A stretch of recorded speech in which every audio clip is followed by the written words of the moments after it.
Good morning, good afternoon, everybody. My name's Liam. I'm the MBA recruitment manager, specifically for the Americas, but here today, hopefully with a bit of a global audience, to run the information session, the online info session. So thank you very much in advance for signing up.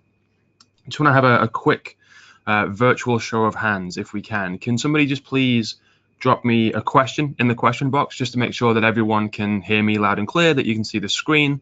Or let me know if you're having any technical difficulties. I'll just give you a few seconds. So if anyone can go into the questions box, that'd be great. Okay, thank you. Had a few that came through straight away. Perfect. Thank you very much for that. So this is the online information session. In this session, we'll talk a little bit about the program, a little bit about the career service, a little bit about the curriculum, and a little bit about the application requirements. So we are going to cover a little bit of everything. We'll try and get the pacing correct. If you have questions at any point when the slides come up, please do send them through into that questions box. But then also please be aware we'll have some time at the end, hopefully, if I manage my schedule well enough, to answer some questions in a Q&A session. So if I don't get to your question straight away, I'll try and get to it towards the end. But if it's relevant to the slide that I'm on, I will certainly try and answer it while we're on that slide talking about that particular topic. So let's get started. This is the presentation around the Oxford MBA. Does anyone have any questions before we make a start?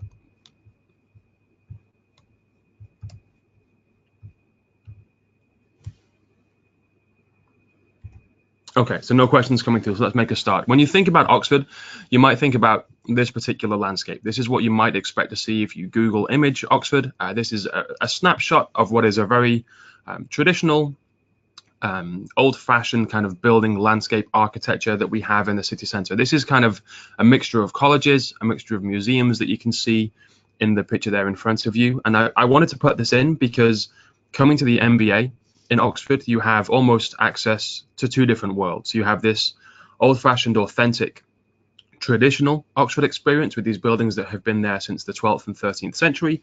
And then as we move into the business school, which is just the other side of town, a short walk away, it's much more of a modern building, cutting edge technology, kind of at the forefront of business and society. And so there is a juxtaposition there a little bit between your experience in the business school and then your experience in your college network. And we'll talk more about colleges later, but that kind of access to both of those worlds, the old and the new, is something that is very unique to Oxford, and therefore one of probably the main benefits that you might see from coming to do an MBA at the business school at Said. Moving on to our goal, our mission, so to speak, and this is Ian, the MBA director. He talks a lot about building upon the tradition of the University of Developing Leaders, and it will give you a foundation in the fundamentals of business. You'll be excellent at those fundamentals, but also you'll understand the role of business in society. And if you speak to Ian and if you hear him present, he'll talk about the idea that we've had the age of the church, we've had the age maybe of government, and we're now in the age of business, or the age of corporations, where actually a lot of public policy can be influenced and set by those companies, by those organizations. And so we want to challenge you to understand the intersection between traditional business and social responsibility. And that is a lot about what we do here at the business school. Before I get started into the detail of the curriculum, I wanted to talk a little bit about a one-year program. Working a lot with American candidates, I have a lot of conversations around the differences between a one-year and a two-year program. And there are some opportunities that you can see on the screen in front of you as to why a one-year program might be the way to go for you personally.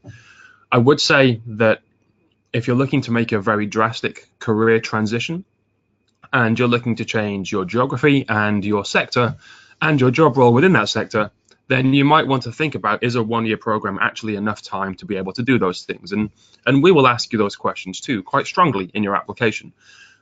So it's down to you to really kind of allow us to see that you've put a lot of research and a lot of thought into your chosen career path, because it's not the right thing for everyone to do. However, if you're looking to accelerate, if you're looking to return to a company you've already founded, return to a family business, or looking to make a bit of a transition, albeit not a hugely drastic one, then a one-year program could be a real benefit to you. Lower opportunity costs, less time away from that career.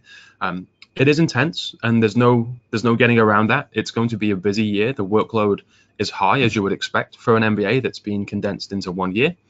But you do have the lower tuition of not having to pay for 2 years. And if you're looking to maybe take out a loan to help you fund your MBA, then your payback period should be significantly lower. So what I would ask you to do, if you're listening today, is think about the career plans that you have.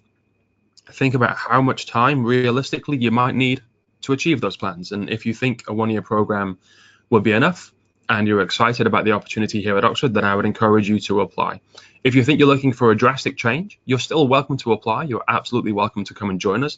But just be aware, we will expect you to go into a lot of detail in your application about why you think a 1-year program will be enough time to give you the experience and the networks and the opportunities to make that transition a reality.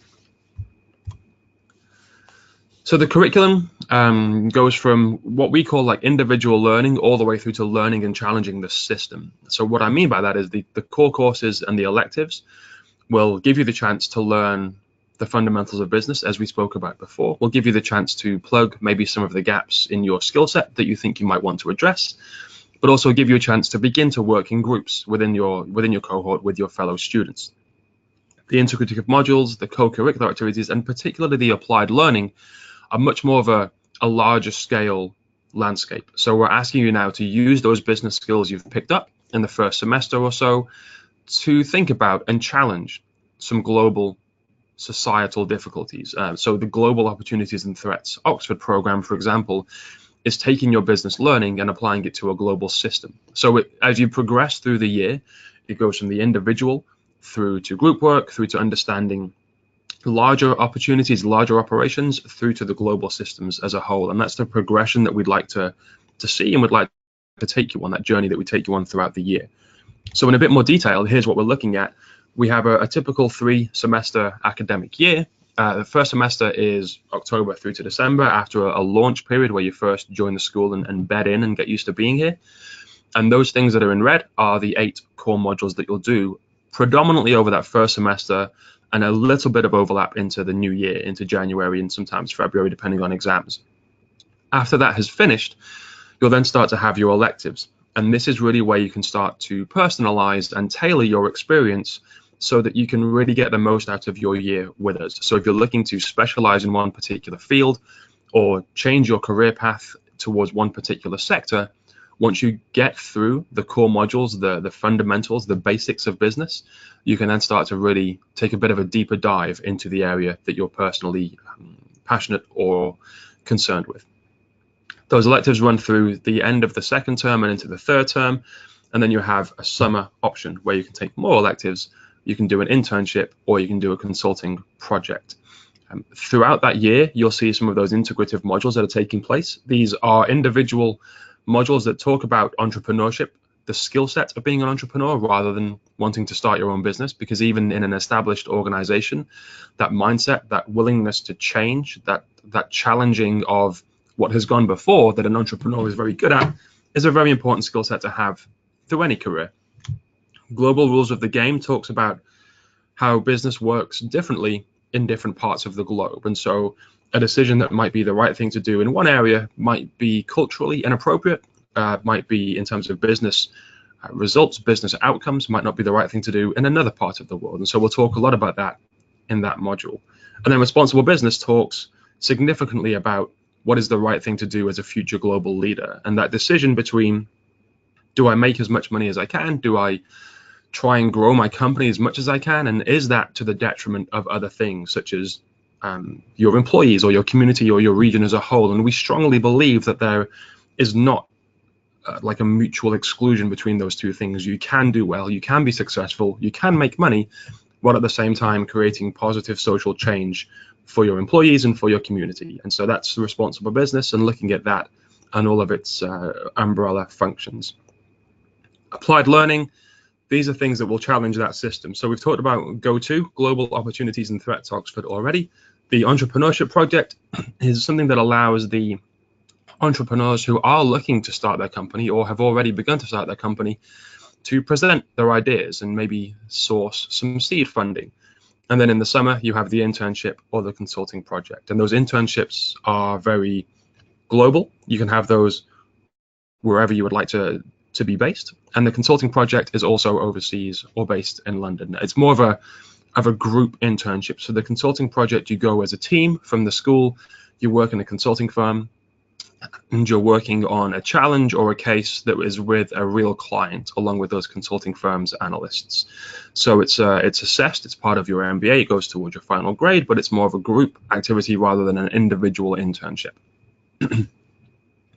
Just one thing I want to talk about before we move on to the next slide, the talent development program, which you can see running along the bottom of the screen there, that's run by the Careers Center. And what that looks at is the suite of softer skills that you might be looking to increase or improve during your time with us. So you have your formal, theoretical, hands-on curriculum for the MBA with a lot of individual learning, some exams, some coursework, a lot of group work, some class participation, but at the same time, we'll talk to careers and try and devise a plan where you can increase your skills or improve your skills in things like public speaking or negotiating or having difficult conversations with colleagues or team or people management. And so at the beginning of your year, even before you join in the summer, before you come in September, we'll send you some online questionnaires. You can fill out areas where you think you're strong already, areas where you think you would like to develop. And then when you join in September during that launch period, you'll have a conversation with careers about how talent development looks for you for the following year. So when you graduate, you have the official theoretical MBA curriculum. You have the knowledge of what business is and how to be successful in business, but you also have the practical skill set to be able to put those things into place in the real world. Just a little bit about the class profile. These numbers are for this year's class. They started in September. They're coming towards the end of their first semester. 314 people. It's very international, 93% international, so just that's 7% from the UK.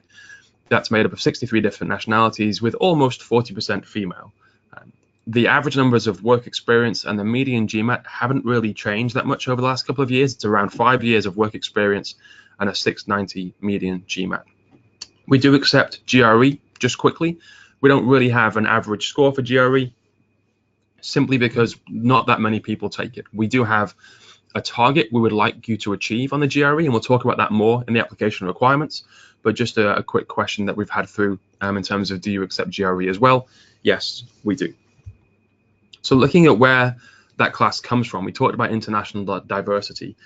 You can see here that it's spread around the globe. There are a couple of areas that are very well represented, North America being one, that's the US and Canada, and then Asia. And we normally would kind of break that down to a little bit more of a granular level. We'd have maybe East Asia or Southeast Asia, and then South Asia separately, but for the sake of this slide, we've added it all into the same continent. There are some areas that we would like to see a little bit more of a representation from. Latin America could be a little bit higher. Middle East, certainly, we would like that to be somewhat higher, and Oceania as well. Because of that, over the next few years, just organically through our efforts, we're hoping to bring maybe North America down a couple of percent, maybe Asia down a couple of percent, and allow the other areas that we feel might be a little bit underrepresented to grow. Now, we don't have quotas. We don't say we must get this many, or let's allow more people from this region in because you don't have enough. If you're a strong enough candidate, you'll get into the program no matter where you're from. Also, if we're already at 26, 27% North America, for example, or 32% Asia, and you're from those regions, we then won't stop you from getting in just because we already have what we think is too many. If you're a strong candidate, you'll be successful. So please, that's the message that I want you to take away from this slide.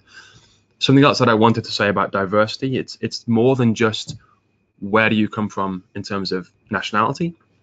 It's also at the school much more about where do you come from in terms of your experiences and your sector.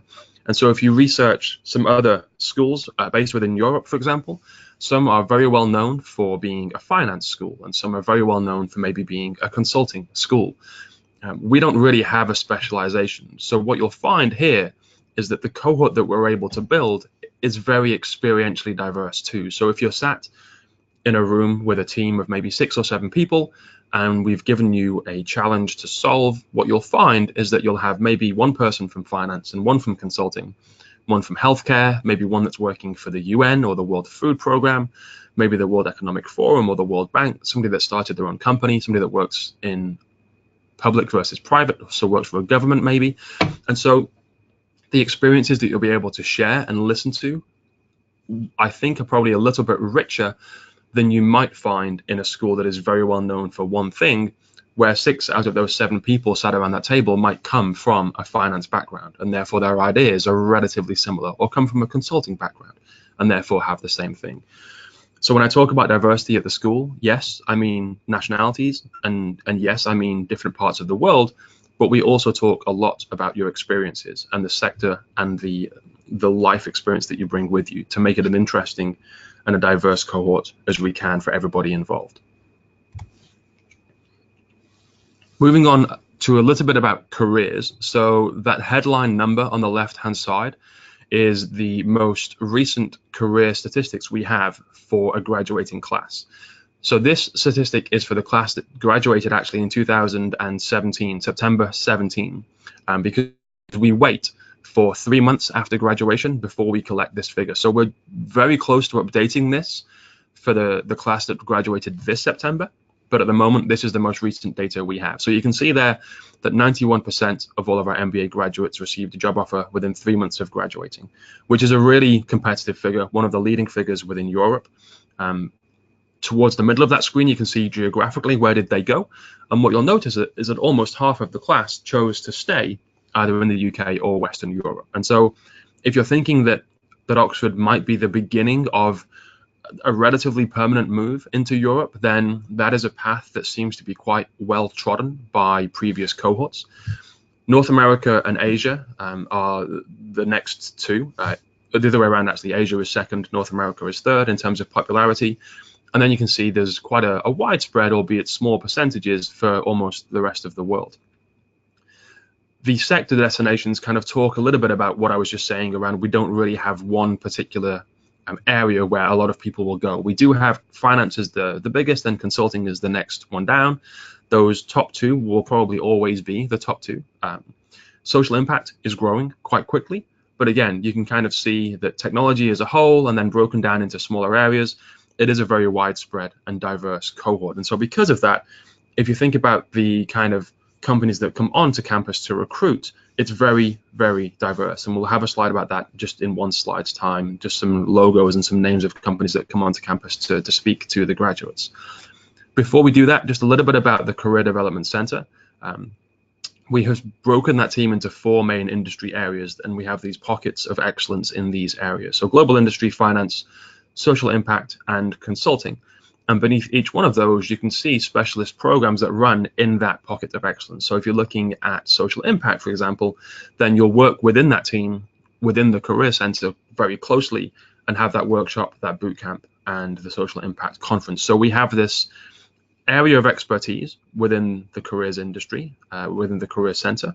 We then offer specialist programs within that sector, and then we have support that are common to all areas. So regardless of which sector you're looking to get into, those bottom circles will allow you to see things that are available to everybody. So networking events, CV support, coaching sessions, and those kind of things. So it's almost a couple of different tiers of support you'll get based on your sector, based on your interests, but you will have support throughout the whole year. Now, what I would say on recruitment specifically is that does happen, depending on your sector, relatively quickly. So for example, consulting will have BCG come onto campus actually quite early on in the year to run interviews with the cohort that are looking to join that company almost a year in advance, because that's the right time for the consulting industry to start looking at the next year's batch of talent. So this is a little bit about some of the companies that come onto campus and will recruit.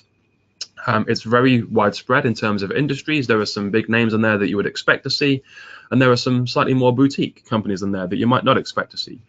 One of the important things that I want to talk about with the Career Center is that one of their jobs is to keep the relationships with these companies as strong as it can be. So they are welcome to come back onto campus each year. They feel excited about that because they've got really good candidates from us in the past, and that relationship is carried on.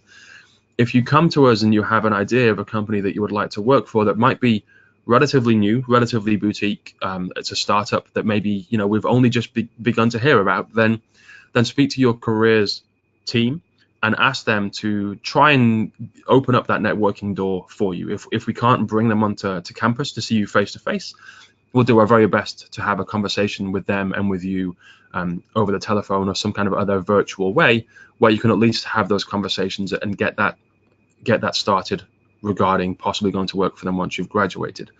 Just a note on the recruitment process. I would very much stress that it's a two-way street. It's a two-way conversation. We will work as hard as we can to get you the job that we think you would like and that you deserve, but you also, come with some information ready, come with some networks that you may have already begun to build yourself, come with a willingness to attend the events that we're setting up for you. There's nothing worse than bringing in a company and then that session being underrepresented because people have had a clash in their calendar and haven't been able to make it and haven't let us know. So please do meet us halfway, bring some energy, bring some willingness to your career journey, and we'll do everything that we can to make sure that you get that opportunity that you're looking for. Okay, so moving on to colleges. This is, in some respects, the easiest and also the most difficult thing to explain whenever I do an information session in person. I normally ask for a show of hands in terms of how much people might understand about the colleges, which is quite hard to do on a webinar, so I'll just get into it. The colleges are really where you'll spend most of your time outside of the business school, and that might sound obvious, but let me try and explain it this way. Your 9 to 5 working day will be spent on the business school campus. That is a department of the university that obviously runs the degree programs for business. So you'll have your lectures and your seminars here. You'll have your group work here. There's a library here. There are dining areas. There's areas to relax. You'll spend a lot of your time here at the business school. Outside of that, you'll go home, you'll eat, you'll sleep, you'll go to church. You might join a sports team or a club or a society. You'll have dinner in those long dining halls that you may have seen pictures of. That will all happen in the college network. So there are around 40 different colleges in the University of Oxford. About 30 of those will take graduate students. The rest are undergraduate only. And you will have a pick of which college you would like to be a member of when you join the MBA. During the application process, post-interview, when you have an offer. And a lot of people will say, Liam, how on earth do I pick the right college for me? And the best way to look at it is probably to talk about what you're looking for from the Oxford experience. So, for example, do you want to be in a college that does welcome undergraduates as well? Or are you towards the end of that work experience spectrum where you're maybe getting to the age now where your undergraduate years are behind you and you no longer want to be woken up at 2 a.m. in the morning by 18 and 19-year-old freshmen running down the corridors excited about being at Oxford? So is a graduate-only college maybe right for you? Are you bringing a family or a partner? Some colleges are specifically designed to accommodate families and partners. Some colleges might not do that as well, and so that might be a factor that makes you decide one more than the other. Geographical distance from the school. Oxford is a relatively small place. You can certainly walk everywhere. Sometimes your college might be a 25, 30-minute walk from the business school. Other times it might be a 2-minute walk from the business school. And so will that factor into where you would like to be? And then you get into things that might be nice to have, but not necessarily essential to have. So the 30 colleges will take a different number of MBA students each. One college might take 70 of our 314. One college might take 2 or 3. And so is being around other MBA students outside of the business school something you want? Or do you want to be challenged by only having 2 or 3 people that you know, so that you're then forced to go and talk to the wider student network? Because in your college, you'll have possibly undergraduates or certainly graduates and PhD students from a whole variety of subjects and fields of study. So you might have dinner one evening with an undergraduate in mathematics or a PhD in theology and everything in between. So if you're around 70 other MBAs, natural inclination might be to hang around with those 70 people in your college as well as in the business school. Whereas if you're looking to maybe broaden your horizons and have some really strong and really amazing conversations with people that aren't doing business, you might want to join a college that has a majority of other students rather than MBA students. And then it might just be something like, does a college have architecture that you like, that you enjoy? Does a college have famous alumni that you'd like to feel like you're walking down the same corridors as those people? And so they're a list of nice things to have. You get those two lists together, the must-haves and the nice things to have, and you do some research and find which college is the one that ticks most of those boxes, and that's the one that you apply for. Just a quick word of warning, you have your initial pick of a college, but then if that college is full, or if they choose to give that place to somebody else, we will find you a college place in another college, or guaranteed a college place somewhere, but you have very little say in your second choice. And so you might get a little bit strategic about that first choice based on your chances of getting in. And we can help you with this conversation as the time comes after your interview. When you're holding an offer of a place in the course, we can get into a bit more detail about which college is beginning to get full, which college might look for a high GPA as the deciding factor on who they accept, which college is looking for other things as well. And so this is a very honest conversation we can have a little bit nearer the time. So just generally speaking, we've had a few questions that have come through. One of them is living arrangements. So you have a couple of options.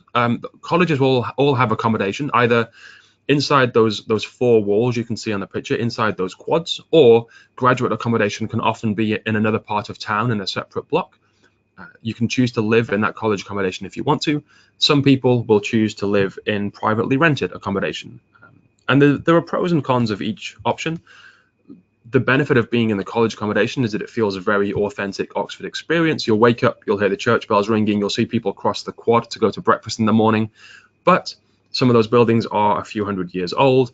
They might be a little bit drafty and colder in the winter, whereas privately rented accommodation will be modern comforts and nice living, but maybe a little bit detached from the college experience. You'll still be a member of the college, of course, but you might not live on campus and therefore might not feel as immersed in that culture as you would be if you lived in that accommodation that the college offers. So again, that comes down to a little bit about personal preference.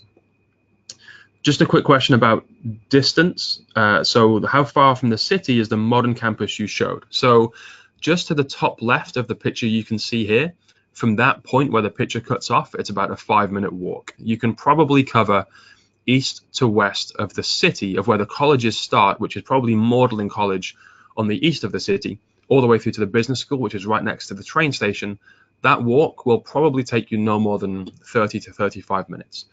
Some colleges are slightly north. Christchurch is a little bit south, so it is the entirety of the city. But again, if you're heading from the business school and going up north to the college that is farthest away that way, probably St. Hugh's might be one of the farthest ones away, or Lady Margaret Hall, then they are also maybe a 25 or 30-minute walk away. So you can walk everywhere. You can certainly cycle everywhere. Oxford is a very bike-friendly city. A lot of people will have a bike, and there's plenty of storage space at the business school. There is absolutely no reason at all to have a car in the center of Oxford. I would recommend that people do not do that. Traffic isn't great, and also at the same time, there's just no need. Everything is close enough to live without a car. Any other questions about colleges before I move on to the next slide?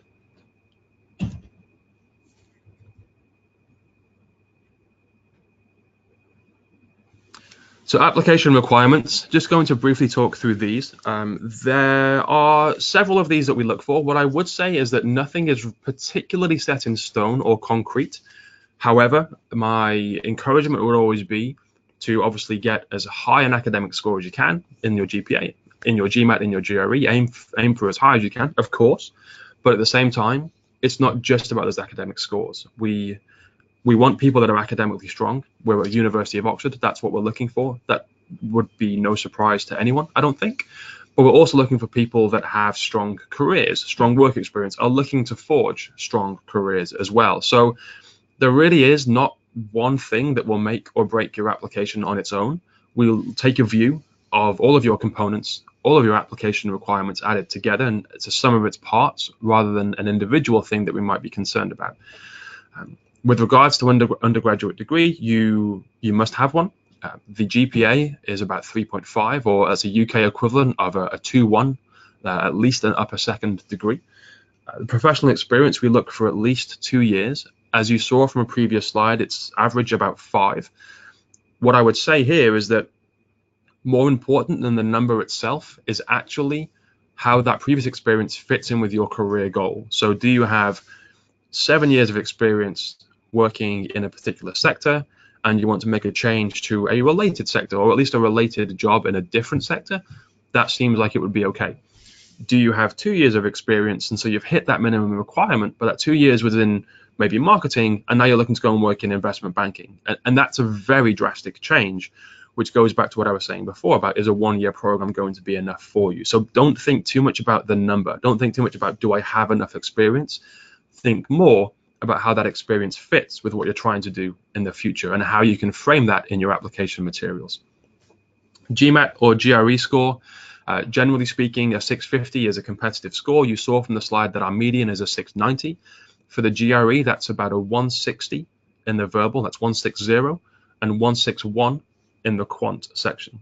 And obviously try and get as high as you can. Specifically for scholarships, which we'll talk a little bit about later, a good GMAT or a GRE score can often help with some of those scholarships that are given out for academic merit. So if you're sitting there thinking, I've got a 630, does that mean that I can't apply? No. We see lots of regional differences with the GMAT. And some areas of the world will consistently score in the 700s. Some areas of the world will consistently score in the 600s. And so based on your region, based on your peer group, then your GMAT score could be very competitive. So please don't think, if you're sat there with a lower than advertised requirement GMAT score, that you have to wait until you hit that threshold to apply. That isn't always the case. We'll need 2 essays from you. The second one, some people class that as optional. I would recommend that you treat it as mandatory, just simply because it gives you a chance to allow us to see your personality and lets you stand out from the crowd. We have a number of applications each year, which I'm sure you can appreciate. Obviously, not everybody can get in. If we have a number of applications from a similar kind of profile or background, it's the people that seem unique or that can stand out from the crowd that really seem to get our attention. Don't forget, we're trying to build an interesting and diverse cohort for you to join. So if you can add to that interest or that diversity, or you have something unique that we can't find in somebody else, you will be an attractive candidate to us, provided obviously that the other requirements are there as well. A couple of references. So you're looking at maybe 1 academic, 1 professional. If it's been a number of years since you've left your academic career, they can certainly both be professional. Some people will often fall into the trap here of trying to find the most senior person they can because they think the CEO of that company, their position, will carry some weight, and that is absolutely not true. If they don't know you very well, if they don't work closely with you on a daily basis, that could very easily be a waste of your referee. So find 2 people that know you well, that can speak to your strengths, that can lend themselves in what they write about to what you're trying to write about yourself in your application. It can be a peer, it can be a client, it could be a direct manager, it could be a personal mentor that you have outside of work.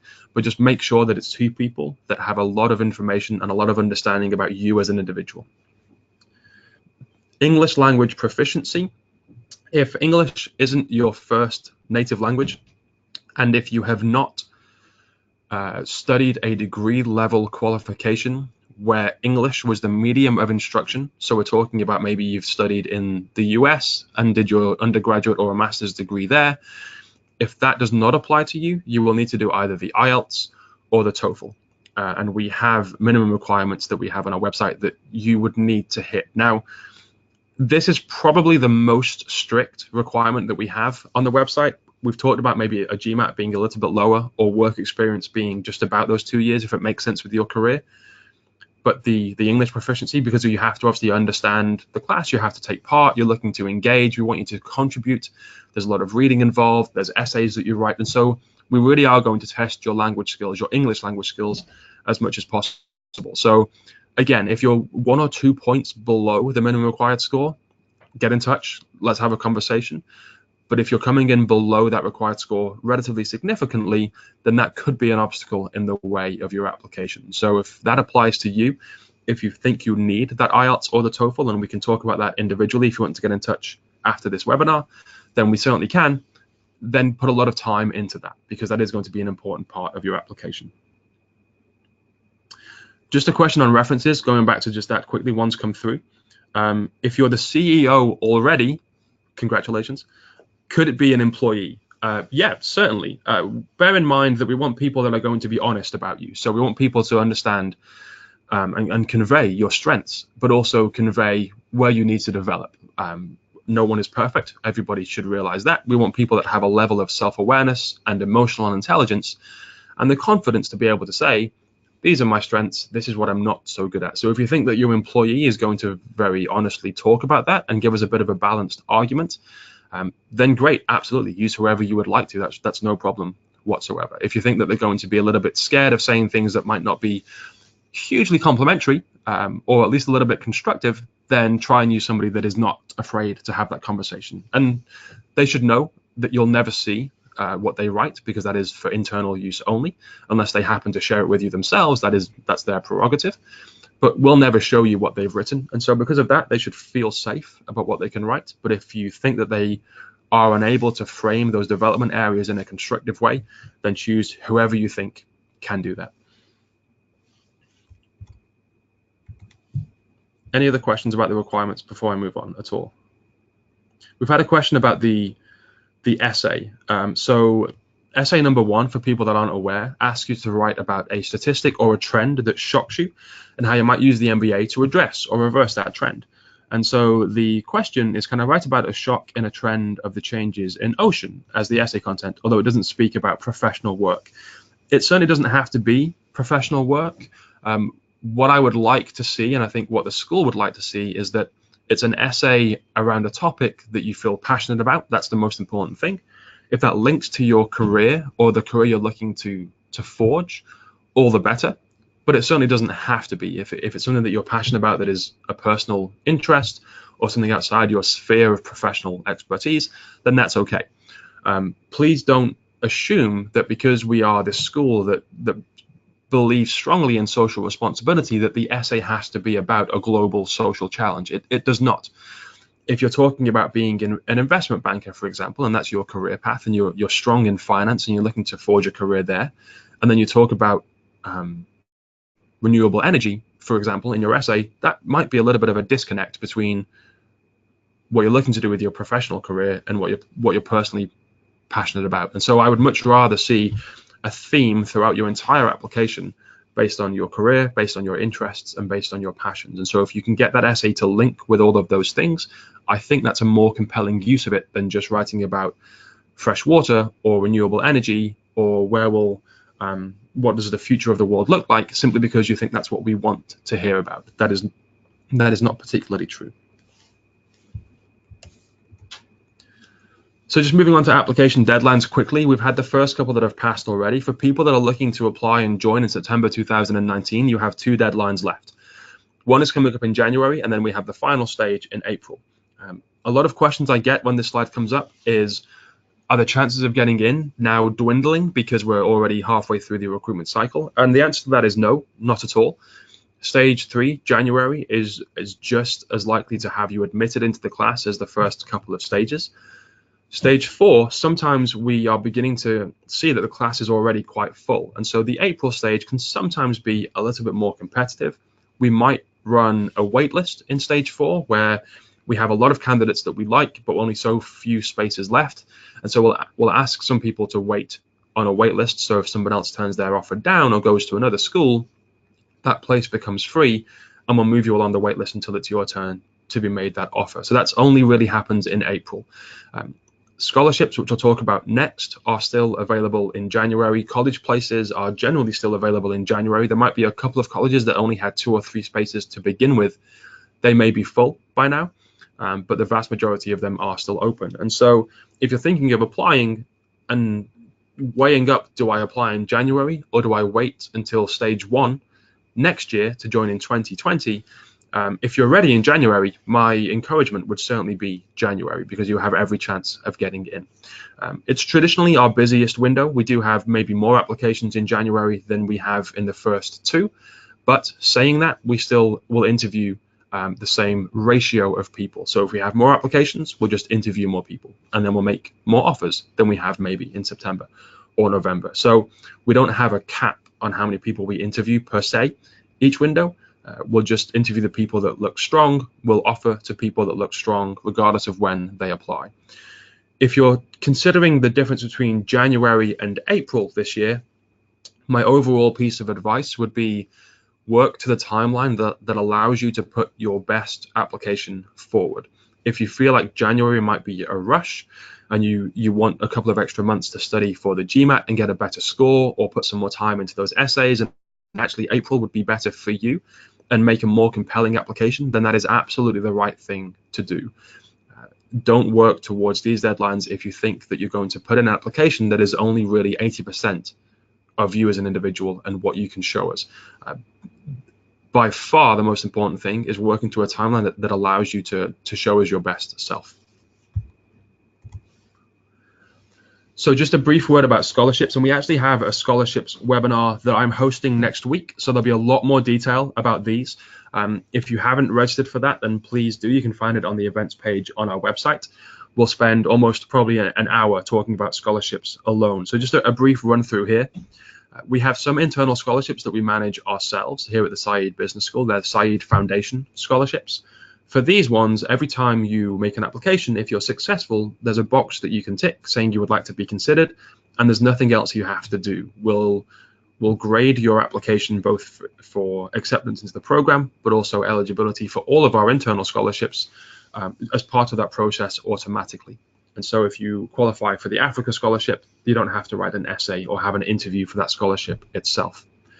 Other scholarships do have extra requirements, and it's worth looking into what these are and what those deadlines are as well, because the scholarships will have their own deadlines. So for example, scholarship towards the bottom of that page includes an essay that you have to submit at the same time as submitting your MBA application. We'll then have a shortlisting process sometime in the spring, and we'll then have at least one, possibly two interviews for the scholarship itself. So if you think you qualify for some of those specific scholarships that we run in partnership with other organizations, I would strongly recommend you to spend some time looking into what requirements they have for that scholarship itself. There's going to be a lot more information about scholarships next week, as I mentioned. If you have any questions about these scholarships, please do send them through in the Q&A session just towards the end of this webinar.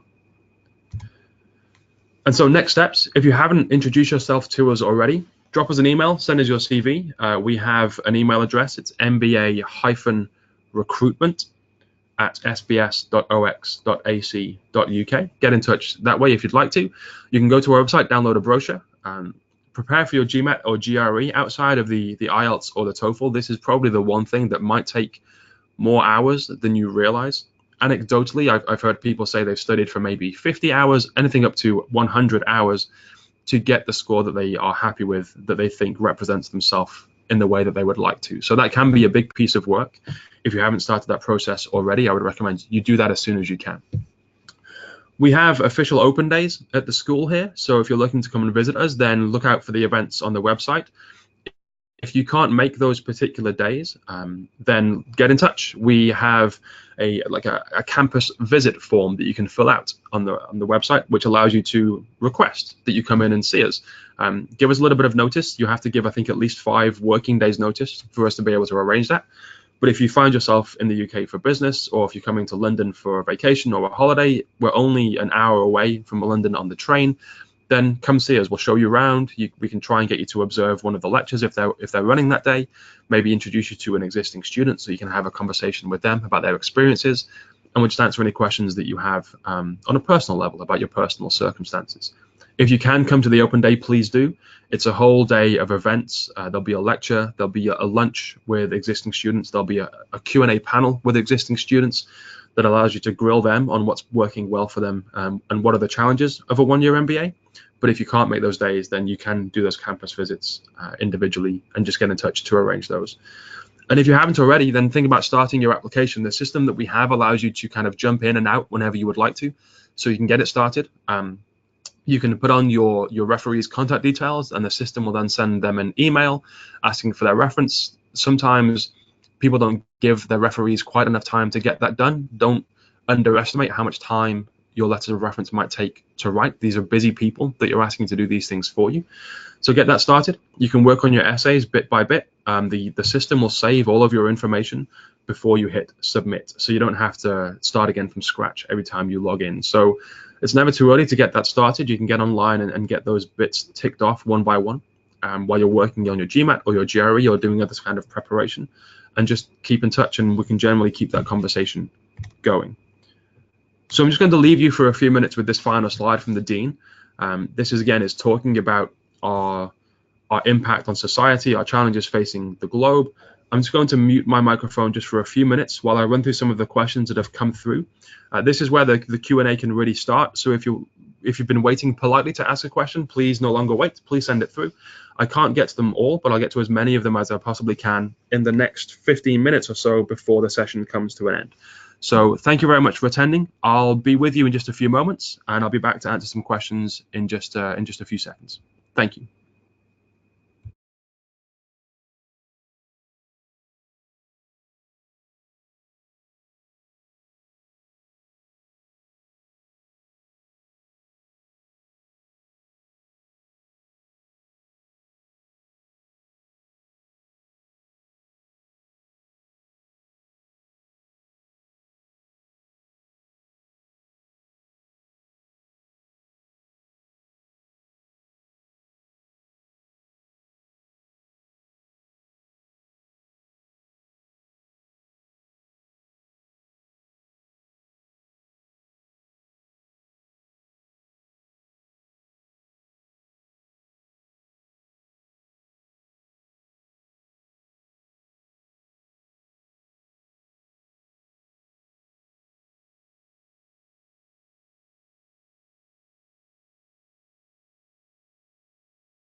Hello again, everyone. Thank you very much for your patience. Just come back now with some questions. Thank you very much for sending these through.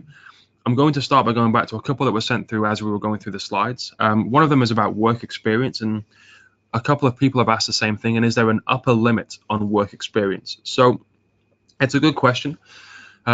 We generally don't have an age limit per se on the MBA. The age range currently, the work experience range goes from people with 2 years experience, maybe even sometimes only one if it fits with their career, all the way through to people that are quite experienced, maybe 15, 16.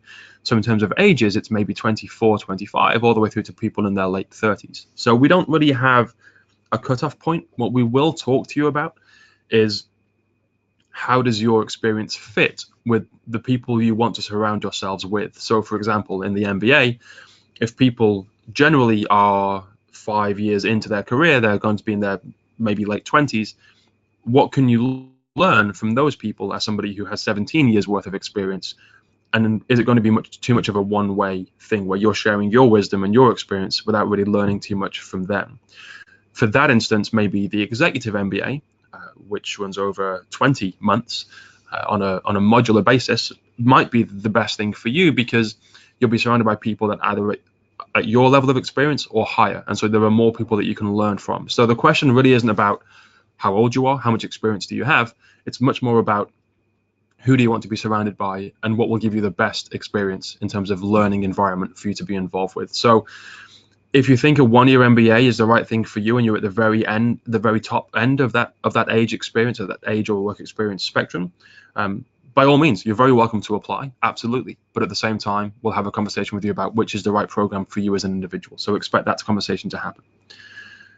A question about the GRE score and which portion matters more. Is it the verbal or the quant? They're both equally important.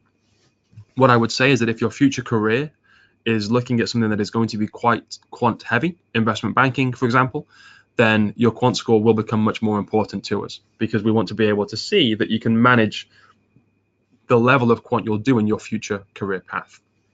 Obviously, the GRE and the GMAT is also used to understand that you'll manage the rigor of the course, which is very important to us. But generally speaking, each one of those is equally important. We've had a question about, can the GMAT score be submitted after the deadline? No, I'm sorry, it can't. You have to have all of your application materials ready to submit no later than midnight GMT on the day of that deadline. So if you're applying and you hit submit, but you haven't received your official score yet, then, or you haven't even taken the GMAT or the GRE yet, then I'm sorry, you can't send that through a couple of weeks later. We can sometimes allow a bit of a grace period with some paperwork that might take a while to get to us. If a referee hasn't hit submit for the letter of recommendation, we can informally allow a bit of an extension for that. But it is absolutely best practice for you to make sure that all of your application materials are ready to go when you hit submit. A question around the language requirement. I have studied full-time in English to undergraduate level in Nigeria, and I have an MSc, a master's degree from a UK university. Do I still require the IELTS or the TOEFL? No, your master's degree from the UK university will allow you to be exempt from that. The first part, where you studied full-time in English up to undergraduate level, would not have made you exempt. It has to be a degree level qualification. So your MSc in a UK university will allow you to not have to do the language requirement. A question about the stage 3 deadline. If 11th of January is the deadline, how many days should I expect to receive the interview and the final decision? You can find these dates on our website, but just quickly, the interview decision will be communicated on the 1st of February. And then once you've had your interview, the final decision about whether you have a place will be communicated on the 22nd of March. It's a little bit longer for stage 3. Those dates are a little bit further apart, simply because we're expecting relatively high numbers in terms of applications. And so we have to make sure we give ourselves enough time to do your application the justice that it deserves by reading it thoroughly and making sure we're interviewing the right people. So we are giving ourselves a little bit more of a window. So just again, 1st of February, whether you have an interview or not, 22nd of March, whether you have a place on the course or not. Just reading through some more of the questions. Thank you again for sending these through. Other questions about submitting things after the deadline? No, please, again, I can't stress enough that you need to submit things before the deadline has passed. Okay, a question about the GMAT. Somebody who I think maybe missed that slide. My question is, while Saeed may not have a cutoff GMAT score, I did read on the Skoll website or blog that Saeed considers 640 a competitive score. Is that correct? Yes, depending on a number of things. For example, what a scholarship applicant might look like might be somebody who is very practical, has a startup, is working in that social space, has been able to challenge the system and maybe change some of the outcomes and can show those outcomes, and therefore academic strength might not be one of their strengths. And so sometimes you'll find that people that are attractive to certain scholarships might have lower GMAT scores than people who are looking for things like consulting or finance. And so again, there's no black and white answer here. There's no concrete answer. It's much more about you as an individual and whether the GMAT score that you're able to achieve fits within the picture of yourself that you're trying to paint. So try not to get too hung up on the actual number, whilst at the same time getting as high a one as you can for obvious reasons, and make it more about your overall journey that you've been taken on, your academic strength, your work experience, your goals for the future. It really is a little bit about all of those things added together. Somebody's asked for the email address, so let me read this out for you again. So it's MBA hyphen or dash recruitment at sbs.ox.ac.uk.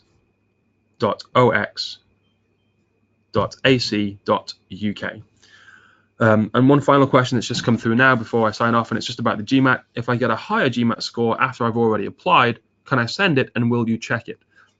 You can send it, certainly. We'll take it on board. It's always nice to see people that are able to progress and increase their GMAT score. If you send it while we're still making decisions about who we want to interview, it could have an impact. If you send it after the interview decision has gone, but before the interview happens, it could have an impact. If you send it 3 months later and you've already been declined, then I'm sorry, no, it won't have any impact at all.